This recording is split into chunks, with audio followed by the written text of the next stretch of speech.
ustvarimo epidemijo. Zakaj klicaj? Ne bo samo pika, ne bo vprašaj. Zdravniki so naša državna zlatnina. V svojem bistvu so vsi ukrepi namenjeni temu, da zaščitimo našo zlatnino pred izčrpanostjo in da si zdravstvene ustanove finančno pomorejo s presežkom zlata, tega in onega. Ustavni sodniki pa se znajo sami ubraniti pred izčrpanostjo s psevdopravom kot tehniko. Od njih se zadeve odbijajo kot kapljice od ogledala. V ogledalu vidijo svojo podobo in jo malikujejo. Ne prepoznajo se, čeprav se zagledajo. Vidijo zlato, ne vidijo rje. Ne vsi, nekateri pa. Domnevam, verjetno, morda. Mi, navadni smrtniki, pa smo si nadeli maske. Ko smo si nadeli maske, so prave maske padle in razkrile ljudi, stvari in početja. Tisto, za kar zares gre. Finančno inteligentni, poslovno uspešni so pokupili nekaj prave zlatnine. Molk je ostal zlato, rja se sveti. Človekova poneumljenost, ukronana s strahom, pa se je po krvnih žilah naselila v človeške organizme. Dokončno smo postali tisto, kar smo od nekdaj bili in za kar smo ustvarjeni.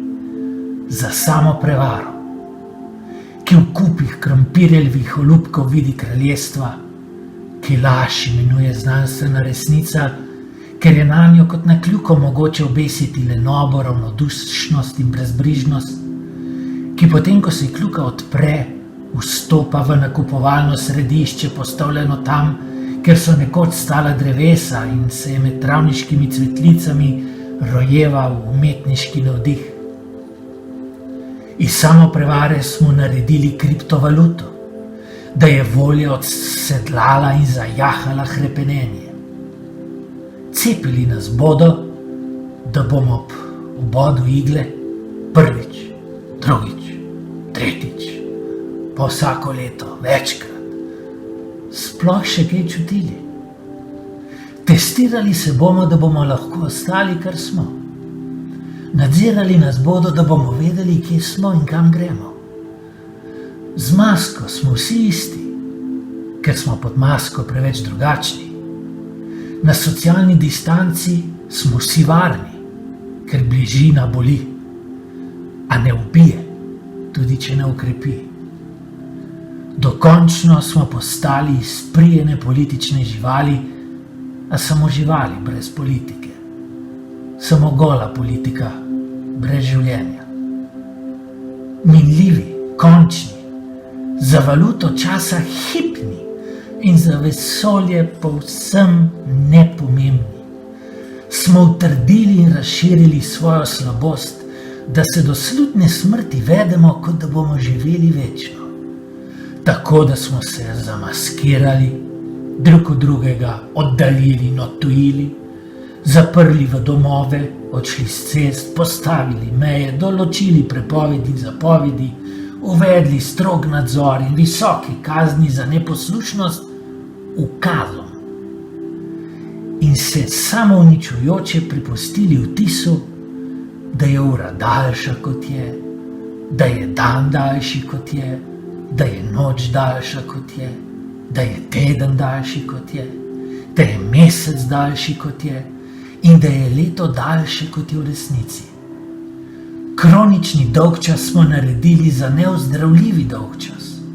Vsiljeno mukotrpnost smo spremenili v še bolj vsiljeno životarjenje. Smrt smo reducirali na goli statistični podatek. Besedo zdravje pa spremenili v izraz bogokletnost in psovko. Nihče ni kriv, nihče ni odgovoren, ker smo vsi krivi in vsi odgovorni.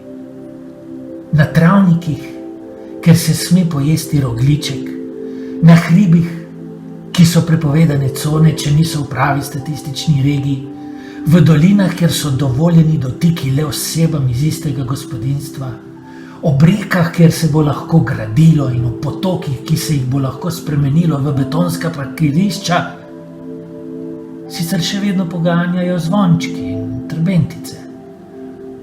A to zanima le še malo koga. Ljudje čakajo na tiskovno konferenco. Zmagali smo.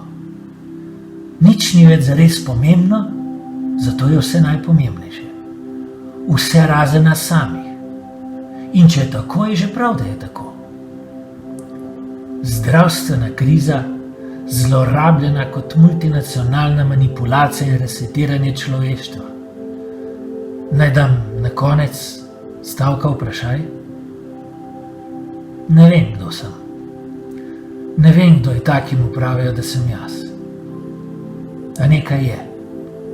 Vselej nekaj je. Tudi ko ni nikogar in ničesar nikjer. Zato je vse, kar je bilo nepomembno in kar zares je, najbolj pomembno. Kar je bilo pomembno, pa ni več pomembno. Ničesar ni in je vse. To je vse.